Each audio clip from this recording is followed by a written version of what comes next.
ভোটের আগে উত্তপ্ত রায়দিঘি বিধানসভা কেন্দ্র। মথুরাপুরের বিজেপি প্রচার গাড়িতে হামলার অভিযোগ। তৃণমূলের বিরুদ্ধে এই হামলার অভিযোগ করেছেন বিজেপি প্রার্থী পলাশ রানা। টাকা দিয়ে ভোট কেনার চেষ্টা রুখে দাঁড়িয়েছেন মহিলারা।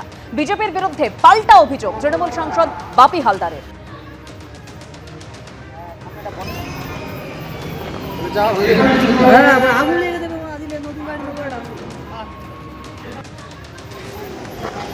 সামনেটা বনে এই সাইডে মেরে দিয়ে এই দুই সাইডে ছেড়ে কিনে মেরে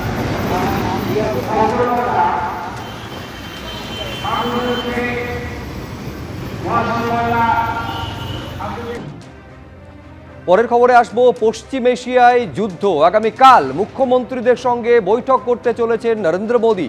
কাল বিকেলে ভিডিও কনফারেন্সের মাধ্যমে মুখ্যমন্ত্রীদের সঙ্গে বৈঠক করবেন প্রধানমন্ত্রী। পশ্চিম এশিয়ায় সংঘাত নিয়ে রাজ্যগুলির প্রস্তুতি এবং পর্যালোচনা নিয়ে বৈঠক করবেন নরেন্দ্র মোদী। যে যে রাজ্যে নির্বাচন রয়েছে, নির্বাচনী আচরণবিধি লাগু হওয়ায় সেই রাজ্যগুলি এই বৈঠকে অংশ করবে না। নির্বাচনী আচরণবিধি লাগুর কারণে সেই রাজ্যের মুখ্য সচিবদের সঙ্গে আলাদা করে বৈঠক হবে। ক্যাবিনেট সচিবালয়ের মাধ্যমে আয়োজিত হবে পৃথক বৈঠক।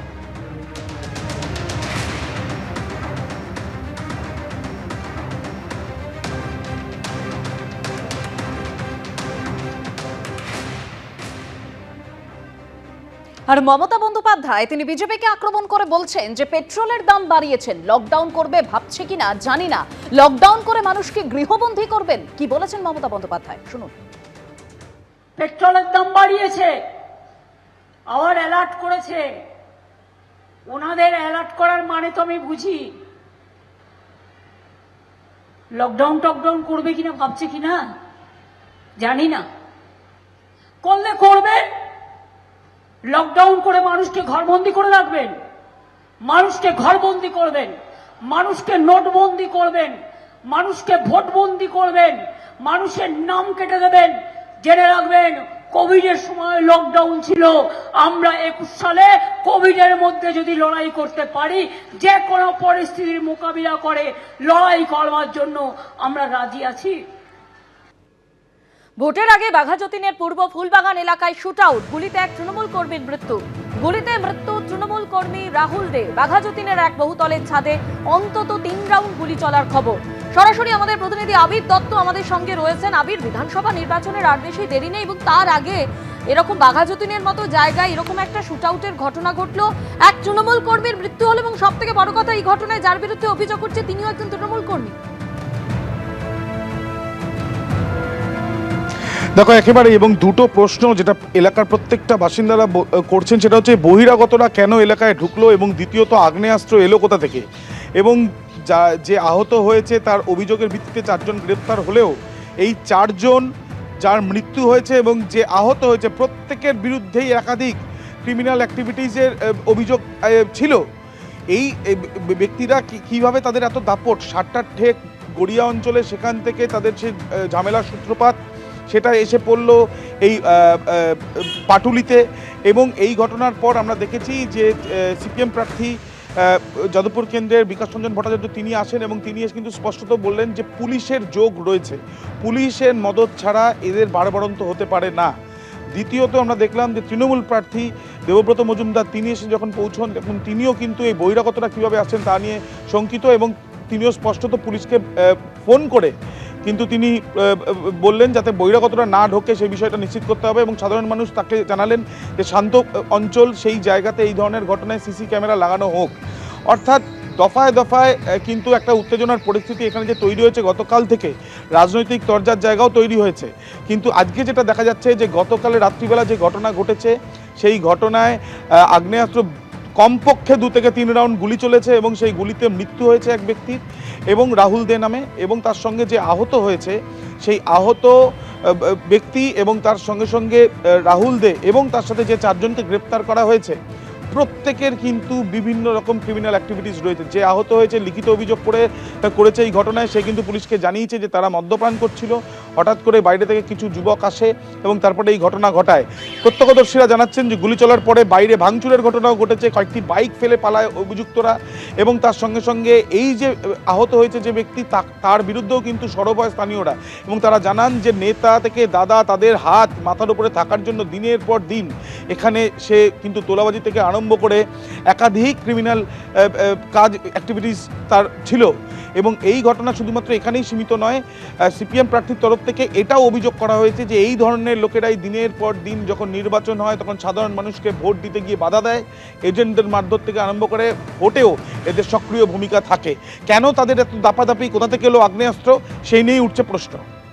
আবে তুমি আমাদের সঙ্গে থাকো। আপনারা শুনলেন এই ঘটনায় যার বিরুদ্ধে মূল অভিযোগ সেই আহত জিৎ মুখোপাধ্যায়, যিনি হাসপাতালে ভর্তি রয়েছেন।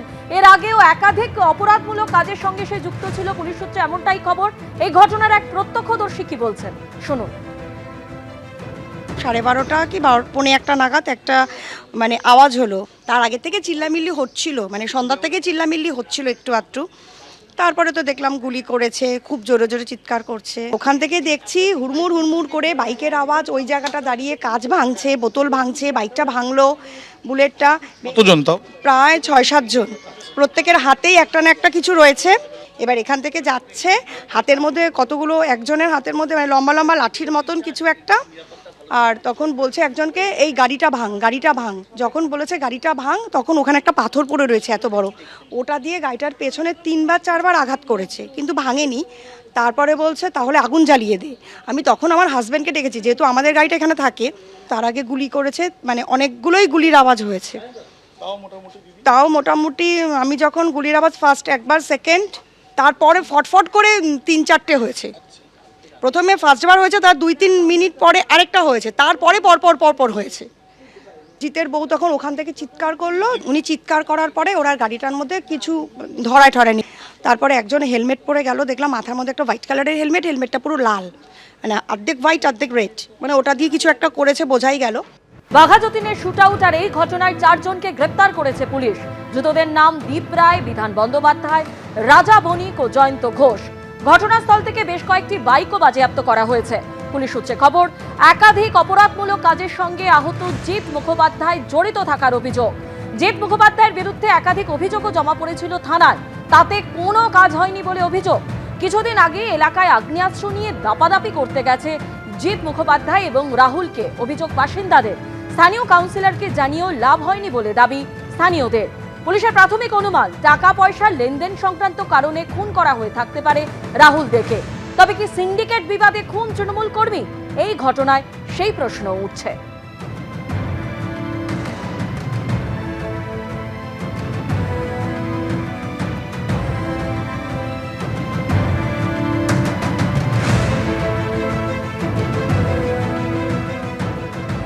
এই ঘটনার পরেই আজকে ঘটনাস্থলে যান যাদবপুরের তৃণমূল প্রার্থী দেবব্রত মজুমদার। এই বাড়ি থেকে সিল করছে, এই যে নির্মীয়মান বাড়ি যেগুলো হচ্ছে, যেরকম যেখানে কেউ আসছেন, এ বাড়ি সিল করবে। এই বাড়ি দীর্ঘদিন পড়ে থাকলে এখানে ইসে হবে, রয়েছে ওপরে, হ্যাঁ, সমাজ বিরোধী আসবে এখানে। ওপরে বলছি এমএলএ সাহেব একটু কথা বলুন। ওই বাড়ির পাশে যে নির্মীয়মান বাড়িটা আছে ওটাকে সিল করে দিন। ওইভাবে খালি অবস্থায় পড়ে থাকলে তো ওর ভিতরে বাইরের লোক আসবে যাবে। দীর্ঘদিন ধরে আমি